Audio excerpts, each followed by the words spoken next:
नमस्कार दोस्तों। सबसे पहले मैं उन लोगों को धन्यवाद देना चाहती हूँ जो भी लोग मेरे इस वीडियो को देख रहे हैं। आज की इस वीडियो में हम जानेंगे कि कैसे संत रैदास जी ने राजा पीपा को परमात्मा का ज्ञान करा दिया। तो चलिए स्टार्ट करते हैं आज का वीडियो। जो भी लोग मेरे चैनल पर नए हैं, मैं आप सभी से नम्र निवेदन करती हूँ कि मेरे चैनल को सब्सक्राइब कर लीजिए और मेरे वीडियो को लाइक कर दीजिए ताकि आपका और हमारा साथ बना रहे।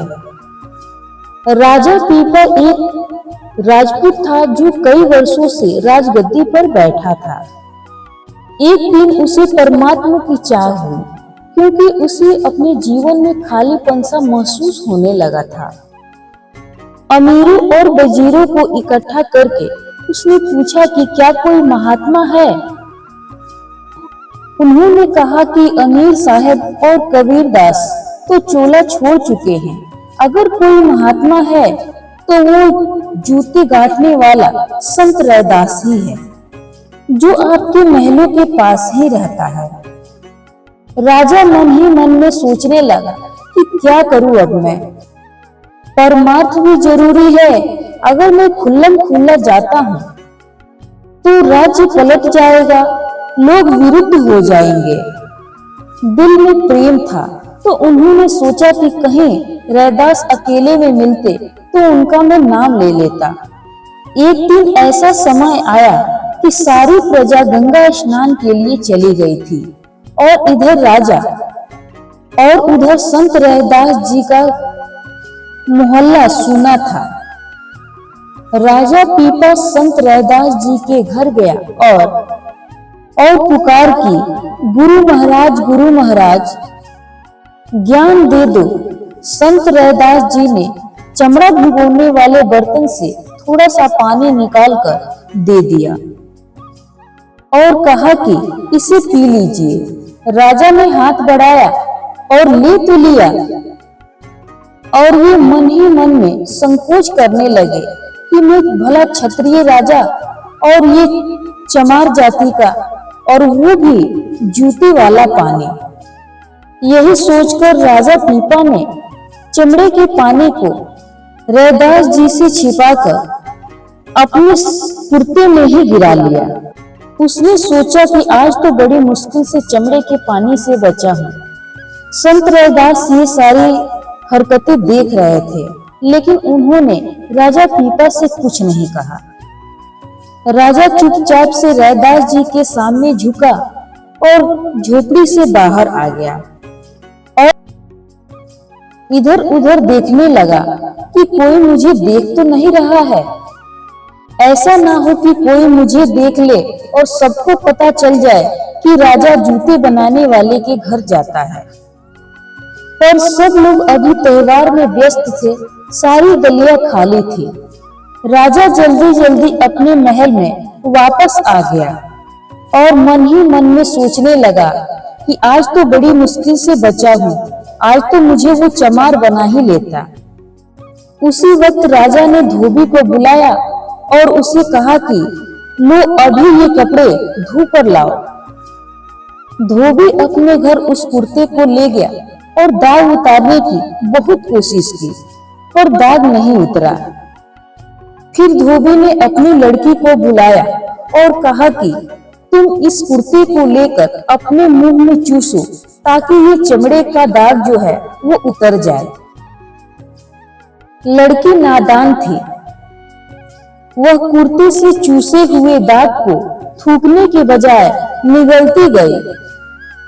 नतीजा यह हुआ कि लड़की के अंदर का पर्दा खुल गया। वह ज्ञान ध्यान की बातें करने लगी। धीरे धीरे सारे राज्य में यह खबर पहुंच गई कि धोबी की लड़की महात्मा है और यह बात एक दिन राजा तक भी पहुंच गई। दिल में लगन तो लगी हुई थी, सो एक रात में ही राजा धोबी के घर भी जा पहुंचा। लड़की राजा को देखकर हाथ जोड़कर उठकर खड़ी हो गई। राजा ने लड़की से कहा कि देख बेटी, मैं तेरे पास भिखारी बन के आया हूँ, ममता बन के आया हूँ, राजा बनकर मैं नहीं आया हूँ। फिर लड़की ने कहा कि मैं आपको राजा समझकर नहीं खड़ी हुई हूँ। मुझे जो मिला है वो आपकी ही बदौलत मिला है। राजा यह बात सुनकर हैरान होकर सोचने लगा और सोचते हुए पूछा कि मेरी बदौलत? लड़की ने कहा, जी हाँ। राजा ने कहा, वह कैसे?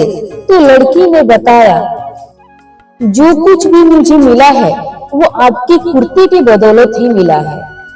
जो कुछ भी था वो आपके कुर्ते में ही था। और राजा सोचने लगा कि मुझे धिक्कार है अपने राजपाट पर और मुझे धिक्कार है अपने क्षत्रिय होने पर। धिक्कार है मुझे इस जाति पाति पर। तेरा बुरा हो जिसने मुझे परमात्मा से अलग कर दिया।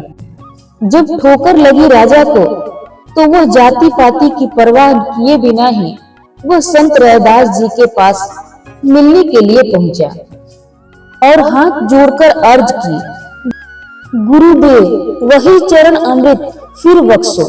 तो फिर संत रैदास जी ने कहा, नहीं, जब तुम पहली बार आए थे तो मैंने सोचा कि तुम राजपूत राजा होकर भी मेरे घर आए हो। मैं वह चीज दूं तुम्हें जो कभी नाश ना हो।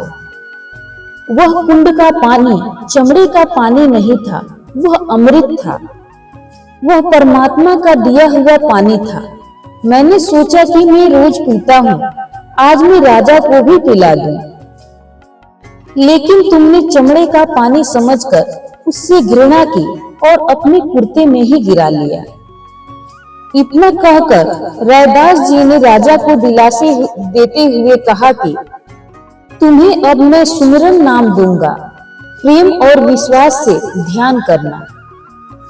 वह अनमोल खजाना तुम्हें अंदर से ही मिल जाएगा।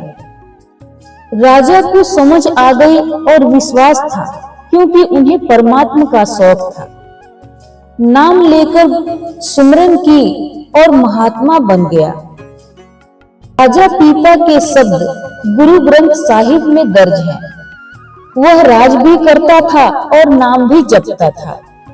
भगवान को मंदिर मस्जिद में ढूंढने की जरूरत नहीं, वो हमारे अंदर ही है। अगर दिल में तड़प हो और गुरु का मार्गदर्शन मिल जाए तो ही इस 84 कैद खाने से मुक्ति मिल सकती है। कितनी सारी योनियों में घूमने के बाद ही यह हमें मनुष्य का जन्म मिलता है। जहाँ तक कि देवी देवता भी इस मनुष्य के जन्म के लिए तरसते हैं, क्योंकि इसी स्वरूप में आकर इंसान परमात्मा का नाम ले सकता है। और इस कलयुग में तो केवल नाम ही मुक्ति दिला सकता है। इस मानव जन्म को यूं ही व्यर्थ ना गवाओ। कोई पुण्य गुरु तलाशो और इस सुख दुख के संसार को त्याग कर गुरु के चरणों में अपने आप को समर्पित कर दो। यही हमारे मनुष्य जन्म का लक्ष्य है। कोई इंसान ऐसा नहीं है जिसे केवल सुख ही सुख मिला हो, और कोई ऐसा इंसान भी नहीं है जिसे केवल दुख ही दुख मिला हो। जब दुख आए तो ज्यादा हताश मत हो, और जब सुख आए तो ज्यादा खुशी मत हो। दोनों ही परिस्थितियों में हमें सामान्य अवस्था में रहनी चाहिए और अपने जीवन की सारी दौड़ अपने गुरु के हाथों में सौंप देनी चाहिए। हम यहाँ पर अपने कर्मों का हिसाब देने आए हैं। कर्मों के बंधन से तो देवी देवता भी नहीं बच पाए हैं। हम यहाँ पर अपने कर्मों का हिसाब देने ही आए हैं। मनुष्य हो या भगवान हो, सबके अपने कर्मों का हिसाब देने के लिए इस पृथ्वी पर आना ही पड़ता है। अगर मेरा ये वीडियो आप सभी को अच्छा लगा हो तो मेरे वीडियो को लाइक कीजिए, मेरे चैनल को सब्सक्राइब कीजिए और ज्यादा से ज्यादा अपने दोस्तों में इस वीडियो को शेयर कीजिए ताकि मेरा उत्साह बढ़ता रहे। धन्यवाद।